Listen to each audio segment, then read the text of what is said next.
पत्नी परोस रही थी दाल भात, इतने में कमरे से आई गोली की आवाज। और जैसे ही वो दाल भात छोड़ के कमरे पे गई तो वहां पर पड़ी थी पति की लाश नीचे। जी हाँ, बहुत ही शर्मनाक घटना हल्द्वानी शहर से आ रही है, एक गांव से।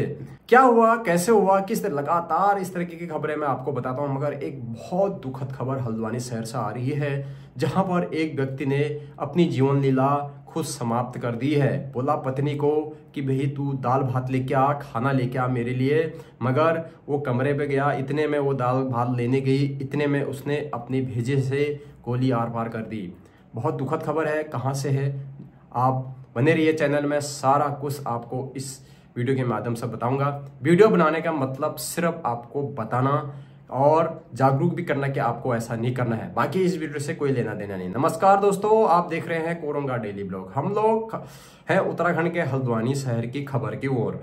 हल्द्वानी शहर में क्या होता है, कुछ दिन पहले की वो बात है, 1-2 दिन पहले की वो बात है, वो ट्रांसपोर्ट नगर चौकी अंतर्गत गन्ना सेंटर की वो बात है।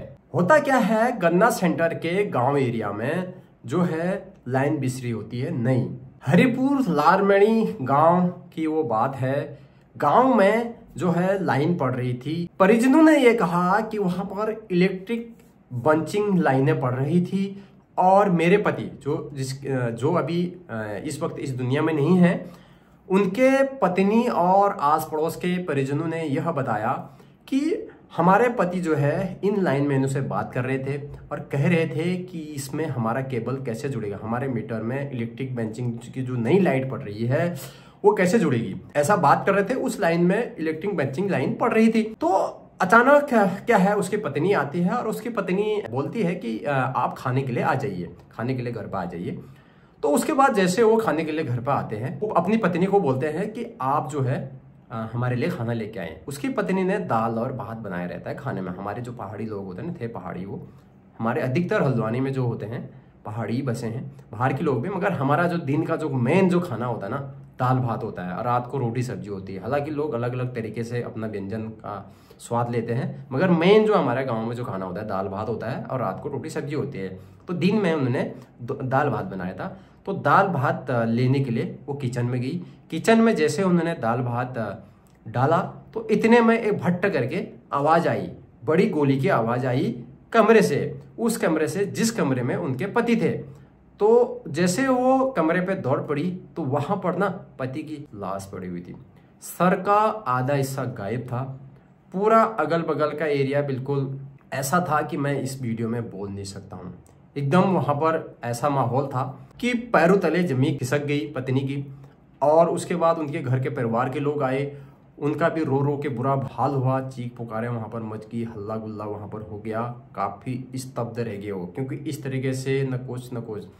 और उन्होंने जो बंदूक जो इस्तेमाल करी थी वो 12 बोर का अवैध असला था। वो लाइसेंसधारी नहीं था, अवैध तरीके से। अब सवाल ये उठ रहा है कि अवैध असला घर पे क्यों रखा था, किसका था, उनने रखा तो क्यों रखा, इस पे भी कार्रवाई होगी।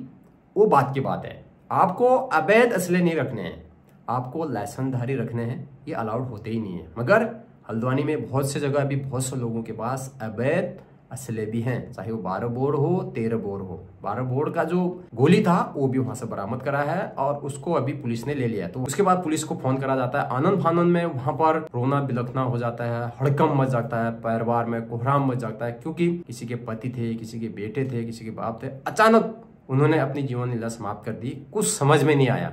कमरे में जाके कुछ देर पहले तो वो अच्छा बात कर रहे थे बाहर लाइनमैनों से कि हमारा कैसा मीटर में ये जुड़ेगा वो जुड़ेगा, मगर जैसे ही वो खाने के लिए गए तो ऐसे ही उन्होंने पता नहीं क्या हो गया और उन्होंने अपने ही अवैध असले से अपने ही जीवन लीला समाप्त कर दी। उसके बाद वहां पर पुलिस को फोन करा जाता है, वहां पर फोरेंसिक टीम जाती है, सीओ साहब जाते हैं, कोतवाल साहब जाते हैं, तमाम पुलिस के आला अधिकारी वहां पर जाते हैं। उसके बाद वहां पर देखा जाता है, जांच करी जाती है, फोरेंसिक टीम वहां पर होती है, सैंपल लिए जाते हैं और पूछताछ होती है। तो उसमें यह लगता है कि उसने खुद ही अपने को इस दुनिया से हटा दिया, खुद ही, ऐसा मामला यहाँ पर सामने आता है, ऐसा कोतवाल साहब कहते हैं। तो ऐसा भी यहाँ पर हल्द्वानी में हो रहा है। बड़ी दुखद खबर यहाँ पर हल्द्वानी से आ रही है। कहीं किसी का बॉडी मिल रहा है, वो भी बिल्कुल बेकार हालत में मिल रहा है, कहीं किसी का कुछ हो रहा है, कहीं किसी का कुछ हो रहा है, कोई चाकू से वार कर दे रहा है। तो हल्द्वानी शहर में ना आए दिन कुछ न कुछ ऐसा हो रहा है, बिल्कुल हिंसक बन रहे हैं लोग। अहिंसक बनना चाहिए, महात्मा गांधी के कहे हुए कदमों पे या फिर वचनों पे चलना चाहिए, मगर लोग कुछ नहीं देख रहे हैं, ना आव देख रहे हैं, ना ताव देख रहे हैं, किसी को किसी से कोई लेना देनी है। इस तरीके से घटना को अंजाम कर दे रहे हैं। बड़ी दुखद घटना ये हल्द्वानी के गन्ना सेंटर से आई है। मैं बहुत स्तब्ध हूं, मगर सिर्फ आपको यह खबर बता रहा हूं। इस वीडियो से किसी के निजी जीवन, उनके परिवार से कोई लेना देना नहीं है, सिर्फ एक जानकारी के लिए ये वीडियो बना रहा हूँ। उसके बाद वहां पर पुलिस आती है तो पूरा जो गांव है ना, गन्ना सेंटर का जो पूरा गांव है, वो पूरा गांव जो है वहां पर इकट्ठा हो जाता है। काफी जमावड़ा वहां पर लग जाता है, रोना बिलखना काफी होता है वहां पर।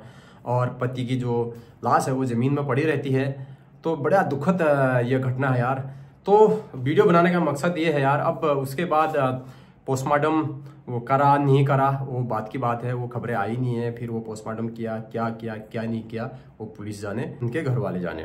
तो पंचनामा करा ही होगा, क्योंकि जहां पुलिस आ गई तो उसके बाद पोस्टमार्टम भी होगा, क्या हुआ क्या नहीं हुआ सारी चीजें फिर पुलिस के गिरफ्त में आती है। तो पुलिस सारी कार्रवाई वहां पर करती है।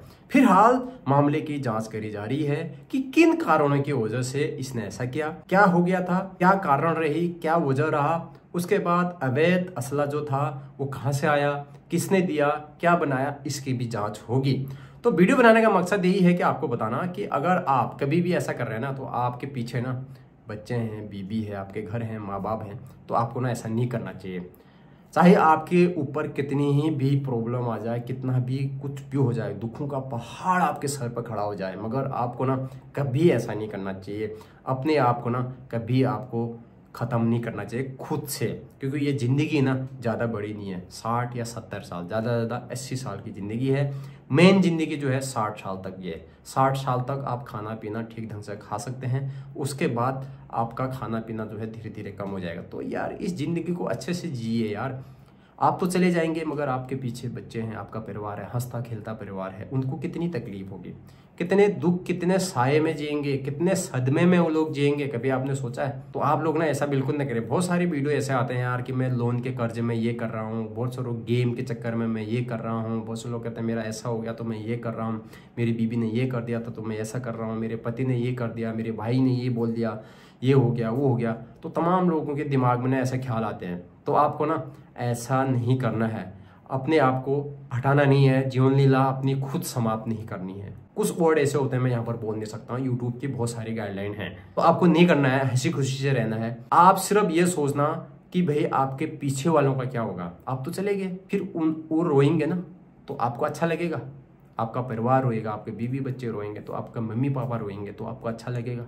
आप तो चले गए, आपने तो ये गोली मारी सर में, बस खत्म हो गए वहीं पर, मगर उनका क्या होगा जो पीछे रो रहे हैं। तो ना आपको ऐसा नहीं करना है। वीडियो बनाने का मकसद यही है कि आपको नहीं करना है, अच्छे से रहना है, प्यार से रहना है, मोहब्बत से रहना है। जिंदगी बड़ी अनमोल है, चाहे लोग कोई साथ दे ना दें, चाहे कोई भरोसा करे या ना करे, धोखा दे, कुछ भी करे, आपको वर्ड से जीना है। बढ़िया, ये जानकारी से छोटी सी वीडियो समाप्त करते हैं। वीडियो अगर आपको अच्छी लगी तो वीडियो को लाइक करना, चैनल में नहीं हो तो सब्सक्राइब करना, अपनी राय कमेंट बॉक्स में जरूर देना। मिलते हैं नेक्स्ट वीडियो में, तब तक के लिए इजाजत।